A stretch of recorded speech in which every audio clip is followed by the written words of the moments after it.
요한 1서 2장 12절에서 17절 우리 같이 전체적으로 합독하시도록 하겠습니다. 자녀들아, 내가 너희에게 쓰는 것은 너희 죄가 그의 이름으로 말미암아 사함을 받았으며, 아비들아, 내가 너희에게 쓰는 것은 너희가 태초부터 계신 이를 알았으며, 청년들아, 내가 너희에게 쓰는 것은 너희가 악한 자를 이겼으니라. 아이들아, 내가 너희에게 쓴 것은 너희가 아버지를 알았으며, 아비들아, 내가 너희에게 쓴 것은 너희가 태초부터 계신 이를 알았으며, 청년들아, 내가 너희에게 쓴 것은 너희가 강하고 하나님의 말씀이 너희 안에 거하시며 너희가 흉악한 자를 이겼으니라. 이 세상이나 세상에 있는 것들을 사랑하지 말라.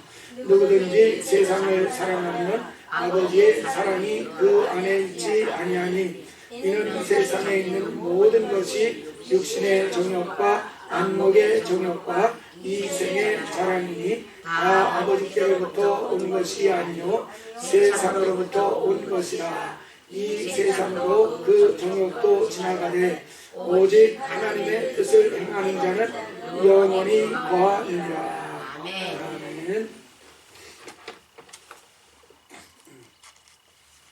지금 이제 3월 달입니다. 3월 벌써 중순입니다. 이제 봄철이죠. 봄철이면 아주 바람이 많이 부는 그런 그 계절인데, 만물이 이렇게 소생하게 하기 위해서 바람이 세게 분다고 이렇게 알고 있습니다. 그래서 이 봄철은 이렇게 많은 이렇게 나무들이 다시 살아나고 풀이 다시 이제 돋아나고 하는, 그래서 만물이 정말 소생하는, 약동하는 이제 그런 그 계절이다, 이렇게 이야기를 합니다. 그래서 우리의 믿음도 약동하고 소생하고 충만해지는 이런 그 축복이 이번 봄철기에 있을 수 있기를 주의 이름으로 축원합니다. 나무 보고 야 새잎이 폈네, 야 싹이 돋아나네, 파릇파릇하네. 나무만 볼 것이 아니라 우리 내 영혼도 살펴보시면서 내 영혼에도 정말 생명이 더욱더 충만하게 공급되게 되는 이런 역사가 있기를 바랍니다. 우리 생명이라는 것의 특징은 분명히 자라난다는 것입니다. 빨리 자라고 늦게 자라는 그 속도의 차이는 있을지 모르지만은 분명히 생명이 있으면은 그 생명은 성장하게 만들어주는 그런 그 능력을 이제 발휘를 합니다. 그래서 정상적으로 특별히 어떤 상황이 아니라면 우리가 은혜를 받고 이제 거듭난, 그래서 새 생명을 얻은 사람이라면 그 생명으로 인해서 점점 더 내가 이제 변화되고 더욱더 이제 온전해지는 그런 그 신앙의 성장이 나타날 수밖에 없습니다. 그래서 오늘 읽은 본문에서도 우리의 신앙이 어떻게 이제 자라가는지 이제 세 단계로 좀 살펴볼 수 있도록 요한 사도가 설명을 잘 해주고 있습니다. 읽으신 말씀에서 12절에 보면은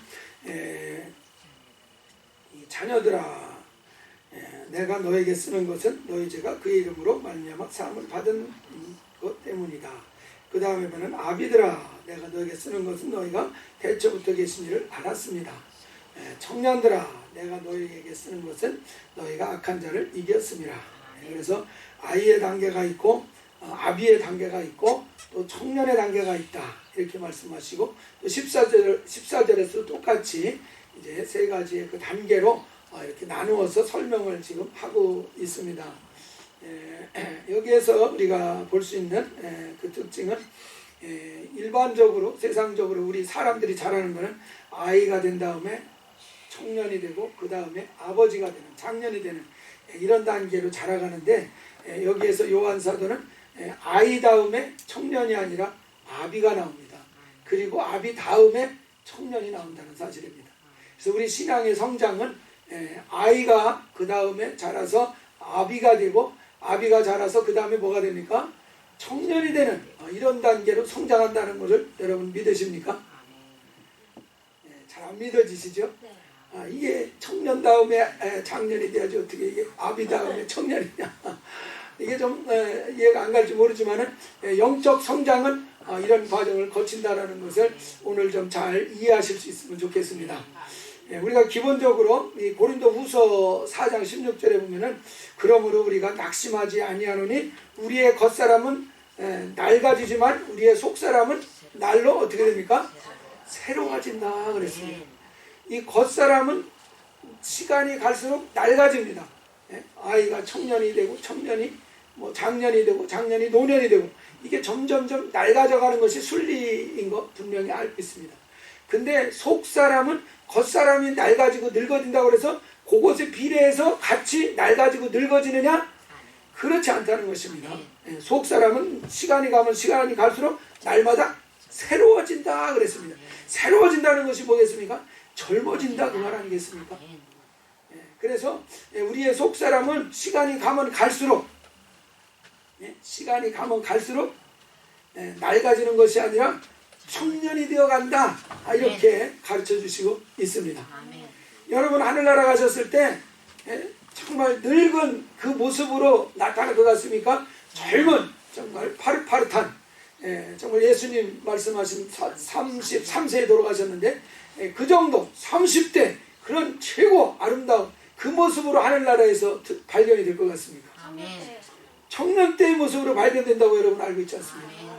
그러니까 우리 영적인 성장은 아이 단계, 아비 단계, 그 다음이 뭐예요? 청년 단계라는 사실입니다. 그래서 우리는 속사람은 겉사람이 늙어간다고 해서 같이 늙어가면은 이거는 정상이 아닌 것입니다. 우리 나이가 먹으면 먹을수록 영혼은 더 싱싱하고 더 정말 영력이 넘치고 이래야 정상이지 않겠습니까? 그 지난주에도 그 박조준 목사님 설교하는 걸 제가 들었습니다. 야외에서 설교를 하시는 거 들었는데 91살이시랍니다. 근데도 얼마나 쩡쩡한지 모르겠어요. 얼마나 쩡쩡한지. 그 농익은 그 신앙의 그게 있지 않습니까? 그런 게 확 보이는 거예요. 절대로 그 속사람은 늙었다고 할 수가 없는 상태라는 거죠. 맞습니다. 싱싱합니다. 파릇파릇한 것입니다. 그래서 우리 신앙의 성장이라고 하는 것은 특별히 이 요한 사도가 아이가 청년이 되고 청년이 장년이 되고 이거 사도 요한이 몰라서 그렇게 했겠습니까? 영적으로는 분명히 의미가 있기 때문에 이렇게 아이가 아비가 되고 아비가 청년이 된다. 이렇게 기록한 것으로 믿으시기 바랍니다. 그래서 우리가 신앙의 성장 이 세 가지의 단계를 말하고 있는데 이 1단계가 이 아이의 단계라는 것을 말합니다. 12절에서 보는 것처럼 너희 죄가 그의 이름으로 말미암아 사함을 받았다. 14절에 보면은 너희가 아버지를 알았다 이렇게 얘기를 하고 있습니다. 이거는 은혜를 받은 그 모습을 말하고 있습니다. 바로 우리가 예수의 그 대속하신 공로로 말미암아 우리가 죄가 대속이 되어지고 그래서 우리가 정말 죄를 한 번도 안 진 사람처럼 깨끗하게 정말 구별된 사람이 되어진 줄 믿습니다. 하나도 죄가 없는 사람이 되어졌어요. 은혜로 그분의 피공로로 말미암아 그렇게 되어졌죠. 그래서 우리는 하늘에서 다시 거듭나는 이런 역사까지도 경험을 하게 됐습니다. 그래서 하늘에서 났기 때문에 하늘에 하나님이 우리의 아버지가 되시지 않습니까? 그래서 은혜를 받는 순간에 우리는 죄도 깨끗이 씻음받고 또 하늘의 하나님이 우리의 아버지가 되는 이런 그 경험을 하게 되어집니다. 그리고 나서 이제 두 번째로 보면은 아비들아 이렇게 말씀합니다. 그래서 아비들아 하시면서 13절에서 너에게 쓰는 것은 너희가 태초부터 계신 이를 알았다 이렇게 말합니다. 14절에서도 아비들은 신앙은 어떤 신앙이냐? 태초부터 계신 이를 알았다 이렇게 똑같이 이야기를 하고 있습니다. 그래서 여기서 태초부터 계신 이라는 얘기가 나오는데 이 태초부터 계신 이는 구체적으로 누구를 말하는 것이냐면은 그리스도를 말하는 것으로 많은 성경학자들이 대부분 그렇게 설명을 하고 있습니다. 제가 볼 때에도 태초부터 계신 이는 그리스도를 여기에서 말씀하고자 하시는 것입니다.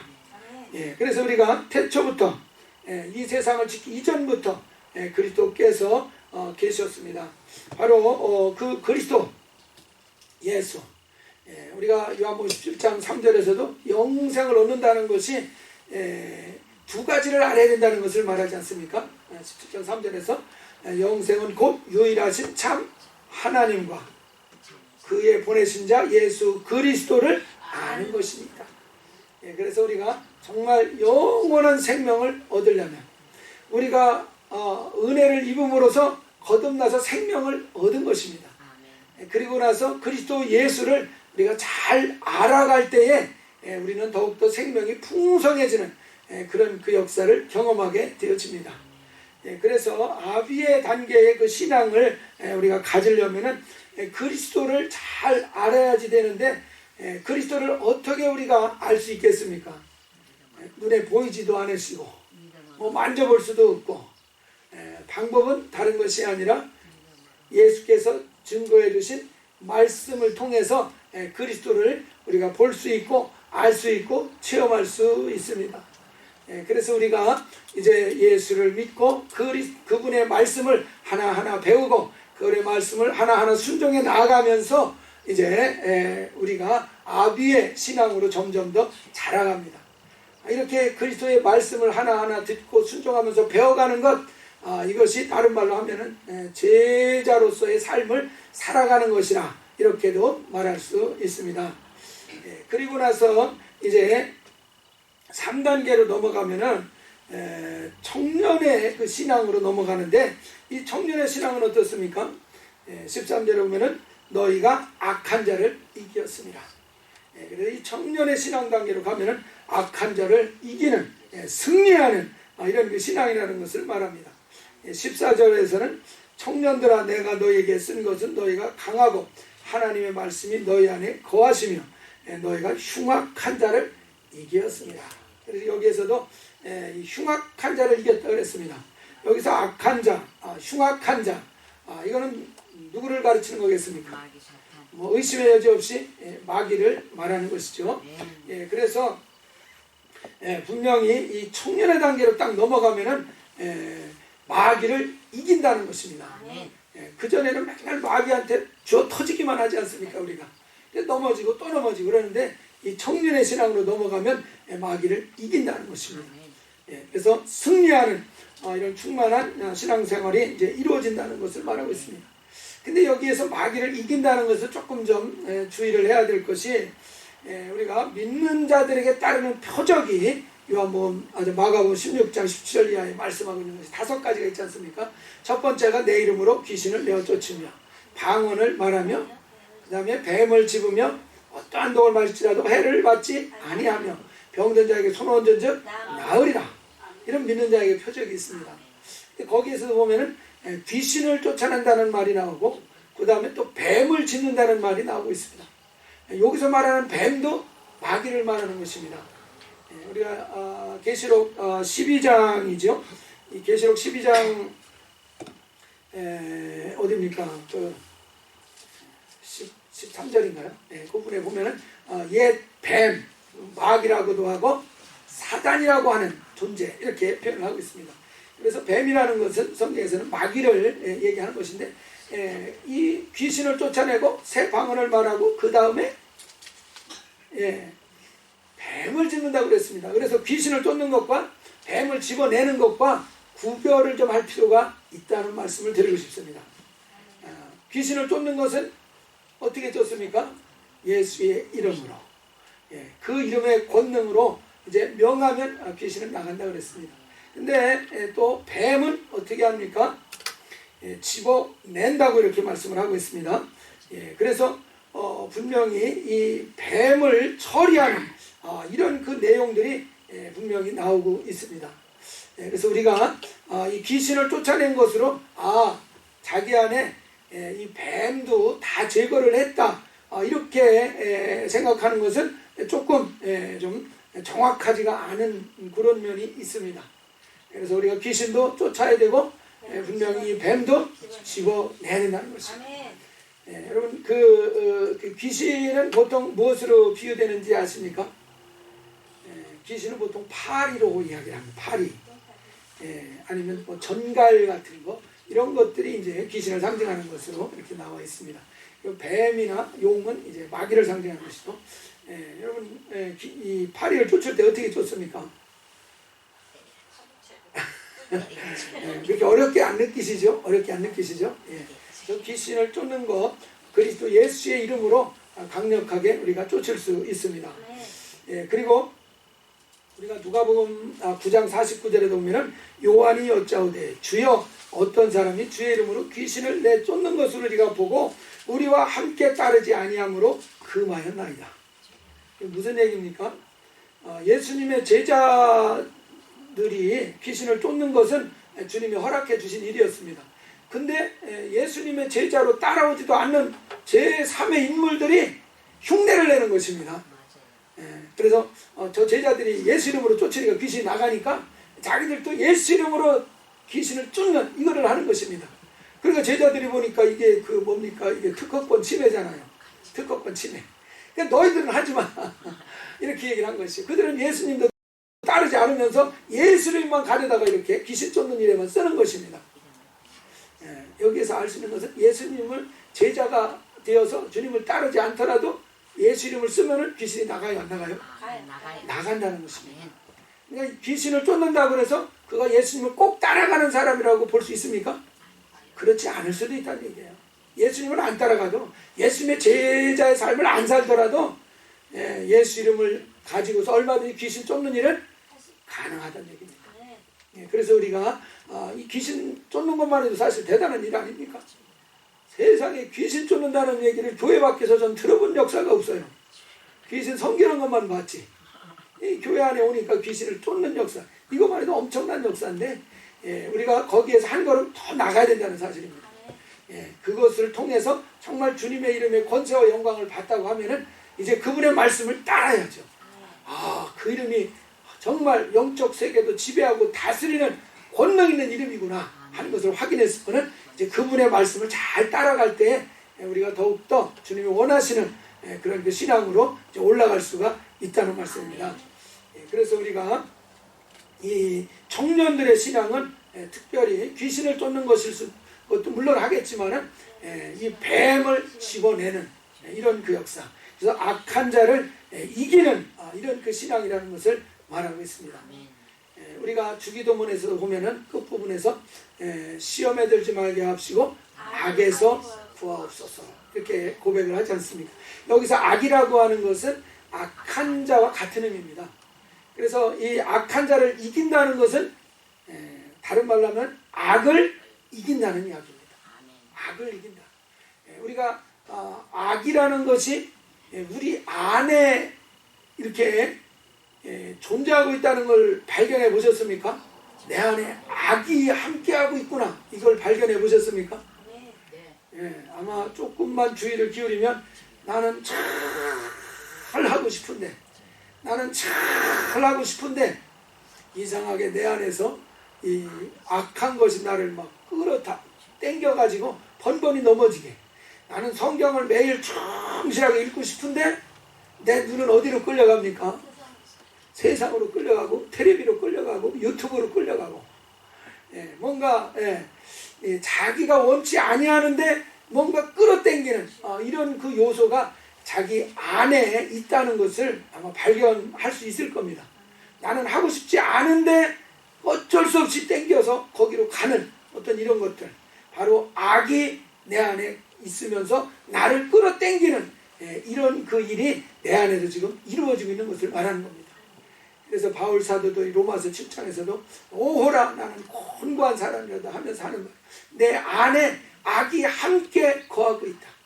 선을 행하기 원하는 나에게 악이 함께하고 있는 그 모습을 보면서 너무 비참해하는 모습을 봅니다. 번번이 악에게 이렇게 넘어지고 지거든요. 그래서 오호라 곤고한 자다 이렇게 말하지 않습니까? 분명히 악한 것이 있습니다. 우리 아벨과 가인 이야기도 잘 알지 않습니까? 이 가인이 아벨을 죽인 이유도 악한 자에게 속하였다 그렇게 말했습니다. 자기 안에 이 아벨에 대한 시기 질투가 막 일어나죠. 그러다 보니까 저 아벨을 내가 쳐 죽여야 되겠다는 그런 마음이 막 일어나는 겁니다. 근데 한편으로 가인도 고민을 했을 겁니다. 아, 그럼 안 되지. 이 아벨은 내 아우인데 내가 내 아우를 어떻게 때려 죽일 수 있냐. 그러면 안 되지.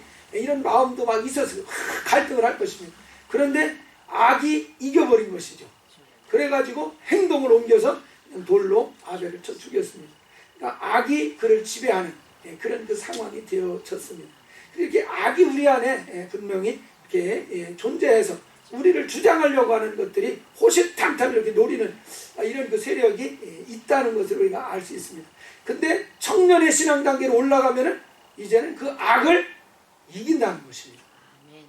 악을 이긴다는 것입니다. 이것이 정말 장성한 자의 그 신앙의 모습이라는 것을 보여주고 있습니다. 그래서 우리 또 계속해서 본문 말씀에 15절에 보면은 이 세상이나 이 세상에 있는 것들을 사랑하지 말라. 누구든지 세상을 사랑하면 아버지의 사랑이 그 안에 있지 아니하다 말씀을 합니다. 여기에서 이제 이 세상 또 이 세상에 있는 것들을 사랑하지 말아라 하는 그 말씀을 여기에서 하고 있는 이유가 뭐겠습니까? 그 세상을 사랑하면은 아버지 사랑이 그 안에 있지 않기 때문이다. 이렇게 설명을 하고 그 뒤에도 보면은 이것들은 전부 다 육신의 정욕, 안목의 정욕, 이생의 자랑이기 때문에 아버지께로부터 온 것이 아니라 세상으로부터 쫓아온 것이다. 세상으로부터 쫓아온 것이다. 그런데 이 세상과 정욕도 다 지나가기 때문에 이것은 유한한 것이다. 지나가고 나면 결국 남는 건 뭡니까? 허무만 남는다는 것입니다. 허무한 것. 다 잡은 줄 알았는데 다 지나가 버리고 나면 자기가 남는 게 하나도 없거든요. 허무한 것입니다. 욥이 모든 재산을 잃고 자식도 잃고 아내도 잃고 했을 때 남는 것이 뭡니까? 허무한 것밖에 안 남아 있지 않습니까? 하나님은 물론 남아 있었습니다. 하나님만 남아 있었습니다. 그렇기 때문에 하나님은 영원토록 우리와 함께 하실 수 있어서 그분은 지나가 버리지 않지만은 이러한 것은 다 이제 지나간다는 것을 바로 욥의 고난을 통해서 아주 분명하게 이제 보여주고 있습니다.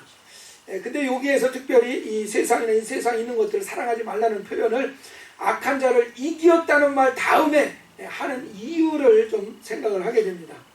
그 이유는 원수 마귀가 악한 자가 우리를 유혹할 때 무엇을 유혹한다는 얘기입니까? 이 세상이나 이 세상에 있는 것을 사랑하도록 유혹한다는 얘기입니다.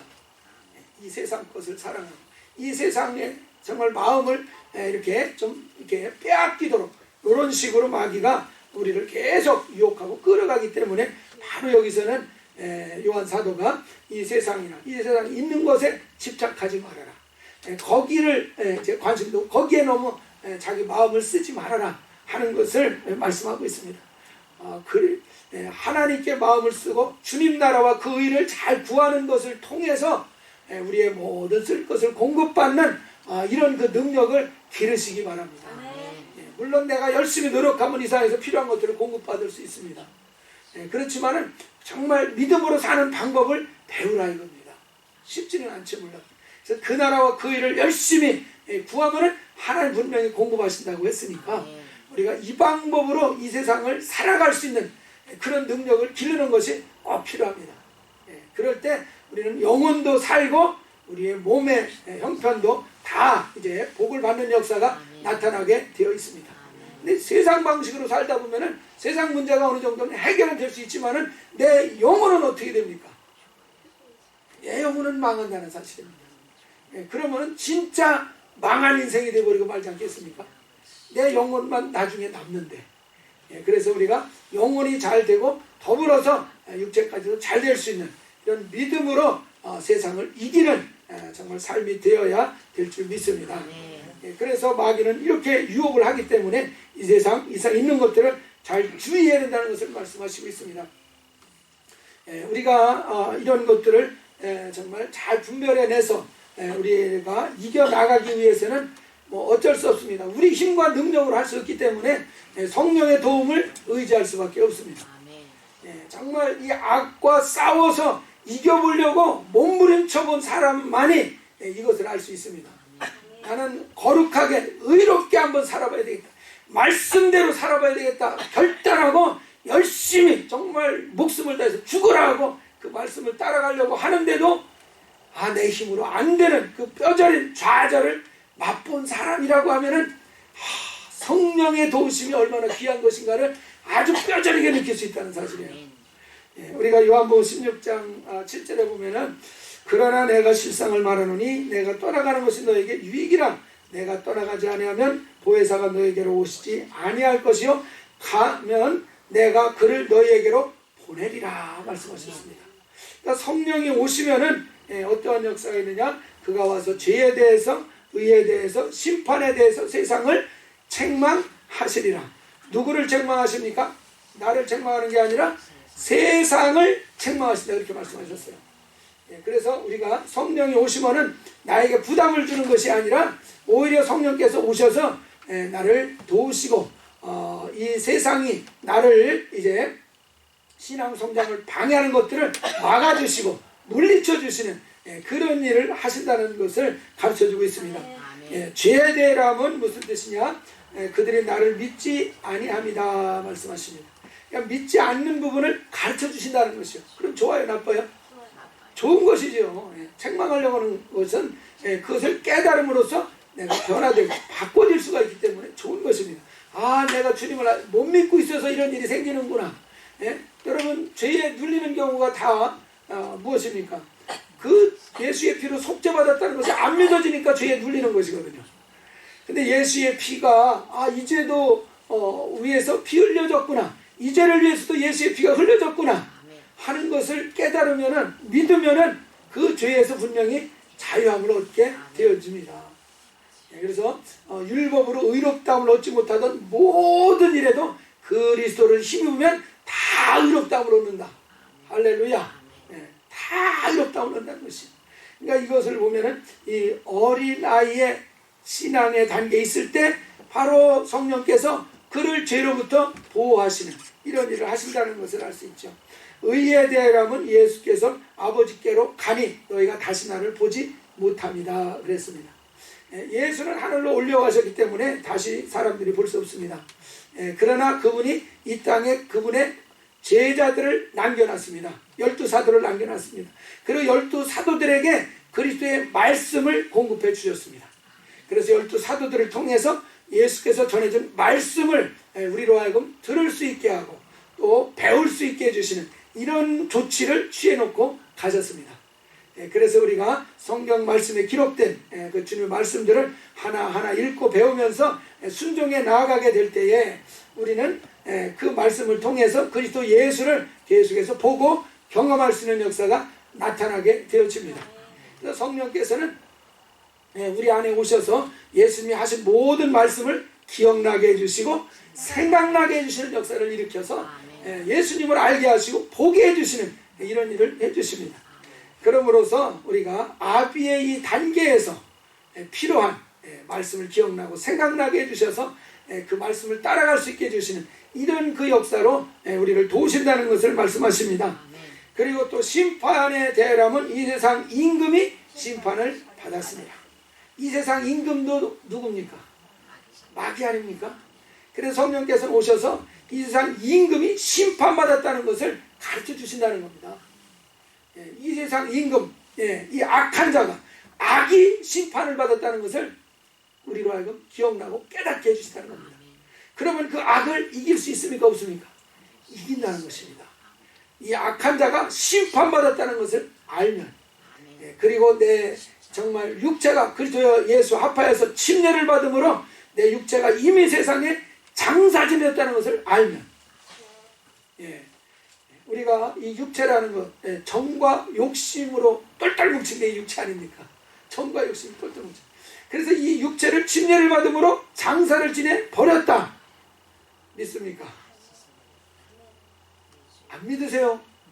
성경 말씀인데 안 믿으세요? 믿기는 믿는데 그 정과 욕심이 여전히 나를 주장하거든요.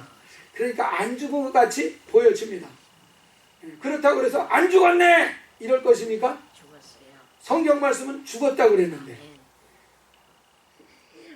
죽었다는 사실을 믿으시기 바랍니다. 죽었다는 사실을 믿어야 이길 거 아닙니까? 안 죽었네 하면 이길 수 있어요, 없어요? 못 이겨요. 그건 못 이겨요. 그러나 죽었다 인정을 하면은 이길 수 있는 능력이 공급된다는 사실이에요. 성령을 통해서, 믿음을 통해서 하나님은 항상 역사하지 않습니까? 맞죠? 하나님은 항상 내 믿음이 너를 구원하느니라. 내 믿음이 너를 구원하느니라. 계속 내 믿음을 강조해 주잖아요. 그러니까 믿음을 통해서 하나님 역사하시는 것이에요. 우리가 악을 이기는 것도 믿음을 통해서 이루어진다는 사실이에요. 그 믿음이라는 것이 뭡니까? 그리스도와 합하여 장사를 지내 버렸다. 육체를, 이 바울이 말하는 것처럼 내가 그리스도와 함께 십자가의 못이 박혔다. 이렇게 믿음을 고백을 해야 그 믿음 안에서 그 육체의 그 소욕들을 이기게 해주시는 성령의 지원하심이, 후원하심이 공급되지 않겠습니까? 근데 안 죽었어 하나도 안 죽었어 이러면은 성령이 어떻게 공급을 하시겠습니까? 그래 안 죽었다, 더 이상 역사를 하실 수가 없는 것이죠. 그래서 정말 이 육체의 소욕이, 이 악이 계속해서 나를 막 주장하려고 한다 그러면은 다른 방법이 없습니다. 믿음을 고백하셔야 됩니다. 믿음을 고백하셔야 됩니다. 그리스도 앞에서 장사되는 십자가에 못 박혔다, 이것을 담대하게 고백을 할 때 성령께서 오셔서 죄의 이 심판에 대하면 이 세상 임금이 심판을 받았으며, 그러니까 성령께서 오셔서 그 사실을 분명하게 우리 가운데 증명해 주시면 이 악한 자를 능히 물리치고 이길 수 있는 승리가 우리 안에 나타나게 될 것입니다. 그래서 그 조영기 목사님 참 말씀 잘 전하시잖아요. 그래서 성령 하나님은 마치 어머니와 같다 이렇게 표현하시더라고요. 그 말 한마디에 성령이 어떤 분이시가 그냥 100% 저는 이해되는 느낌이 들었습니다. 어머니 좋아요, 싫어요? 아버지는? 할렐루야. 저는 아버지는 무서워, 어머니는 좋아. 어머니는 참 그냥 해가지고 이렇게 해주잖아요. 그래서 성령은 어머니와 같이 참 보듬어주고 참 이렇게 길러주시는 이런 분과 같다 이렇게 표현을 하시는데, 그 말 한마디로 우리 성령이에요. 그래서 우리가 성령을 통해서 아이가 정말 아비의 신앙으로, 아비의 신앙이 청년의 신앙으로 확확 이렇게 자랄수록 인도해 주신다는 것을 말씀해 주시고 있습니다. 우리 주님께서 얼마나 자상하신지, 우리가 어떻게 어떠한 형편에 있는지를 다 아시고 우리를 보호하시고 우리를 장성한 자로 자라게 하기 위한 모든 조치를 우리 주 예수께서 취해 놓으신 줄 믿으시기 바랍니다. 그 조치가 뭐냐면은 성령을 부어주시는 것이었습니다. 그래서 성령이 오시면은 너희를 모든 진리 가운데로 인도해 주실 것이다. 그러니까 성령을 의지해라, 성령을 환영해라. 그러면 성령님이 너희들을 다 이끌어 주실 것이다 말씀을 하십니다. 그래서 정말 이 봄에 성령의 충만함을 받으셔서 생명의 성령의 법으로 정말 영원히 약동할 수 있는 이런 봄을 맞이하시기를 주의 이름으로 축원합니다. 우리 한번 기도하시겠습니다. 정말 이 봄철에 내 영혼에 생명이 약동하는 역사가 있기 위해서 하나님 성령으로 나를 충만케 하옵소서. 정말 내 영혼을 성령 하나님께 주님이 맡겨놓으셨는데 성령 하나님과 더욱더 가까이 친밀히 교통하는 가운데서 성령이 인도받게 하셔서 장성한 신앙으로 청년의 믿음으로 이기고 승리하는 삶 되게 주옵소서. 우리 한번 다 같이 통성으로 기도하시겠습니다.